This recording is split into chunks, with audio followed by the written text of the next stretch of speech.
اور اللہ نے رزق و دولت میں بعض کو بعض پر فضیلت دی ہے، تو جن لوگوں کو فضیلت دی ہے وہ اپنا رزق اپنے غلاموں کو تو دے ڈالنے والے ہیں نہیں کہ سب اس میں برابر ہو جائیں، تو کیا یہ لوگ نعمت الہی کے منکر ہیں؟ اور اللہ ہی نے تم میں سے تمہارے لیے بیویاں پیدا کی اور بیویوں سے تمہارے بیٹے اور پوتے پیدا کیے اور کھانے کو تمہیں پاکیزہ چیزیں دیں، تو کیا یہ لوگ باطل پر اعتقاد رکھتے اور اللہ کی نعمتوں سے انکار کرتے ہیں؟ اور اللہ کے سوا ایسوں کو پوجتے ہیں جو ان کو آسمانوں اور زمین میں روزی دینے کا ذرا بھی اختیار نہیں رکھتے اور نہ کسی اور طرح کا مقدور رکھتے ہیں۔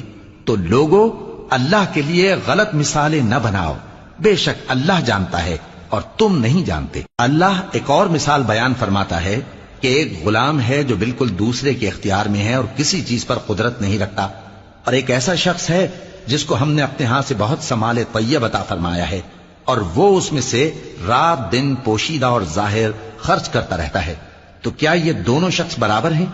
ہرگز نہیں، الحمدللہ، لیکن ان میں سے اکثر لوگ نہیں سمجھ رکھتے۔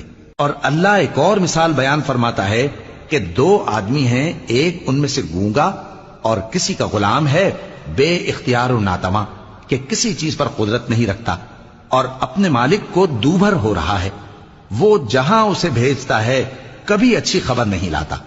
کیا ایسا گونگا بہرا اور وہ شخص جو سنتا بولتا اور لوگوں کو انصاف کرنے کا حکم دیتا ہے اور خود سیدھے رستے پر چل رہا ہے، دونوں برابر ہو سکتے ہیں؟ اور آسمانوں اور زمین کا بھید اللہ ہی کے پاس ہے، اور اللہ کے نزدیک قیامت کا آنا یوں ہے جیسے آنکھ کا جھپکنا، بلکہ اس سے بھی جلتر۔ کچھ شک نہیں کہ اللہ ہر چیز پر قادر ہے۔ اور اللہ ہی نے تم کو تمہاری ماؤں کے شکم سے پیدا کیا اس حال میں کہ تم کچھ نہیں جانتے تھے، اور اس نے تم کو کان اور آنکھیں اور دل اور ان کے علاوہ اور اعضاء بخشے تاکہ تم شکر کرو۔ کیا ان لوگوں نے پرندوں کو نہیں دیکھا کہ آسمان کی ہوا میں گھرے ہوئے اڑتے رہتے ہیں؟ ان کو اللہ ہی تھامے رکھتا ہے۔ ایمان والوں کے لیے اس میں بہت سی نشانیاں ہیں۔ اور اللہ ہی نے تمہارے لیے گھروں کو رہنے کی جگہ بنایا، اور اسی نے چوپایوں کی کھالوں سے تمہارے لیے ڈیرے بنائے جن کو تم ہلکا پھلکا دیکھ کر سفر اور حضر میں کام میں لاتے ہو، اور ان کی اون اور پشم اور بالوں سے تم اسباب اور برتنے کی چیزیں بناتے ہو جو مدت تک کام دیتی ہیں۔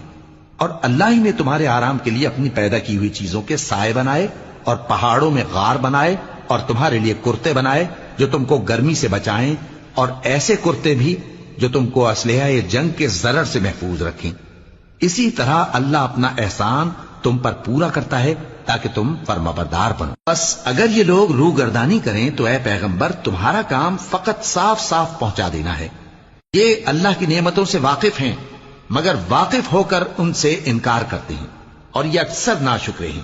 اور جس دن ہم ہر امت میں سے ایک گواہ یعنی پیغمبر کو کھڑا کریں گے، پھر نہ تو کفار کو بولنے کی اجازت ملے گی اور نہ ان کے عذر قبول کیے جائیں گے۔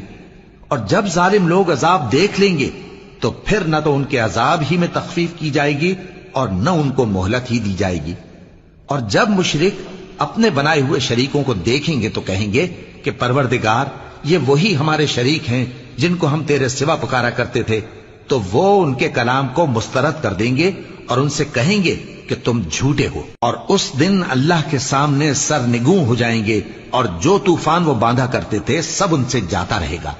جن لوگوں نے کفر کیا اور لوگوں کو اللہ کے رستے سے روکا، ہم ان کو عذاب پر عذاب دیں گے اس لیے کہ شرارت کیا کرتے تھے۔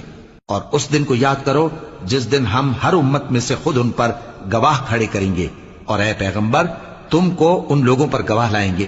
اور ہم نے تم پر ایسی کتاب نازل کی ہے کہ اس میں ہر چیز کا بیان مفصل ہے، اور مسلمانوں کے لیے ہدایت اور رحمت اور بشارت ہے۔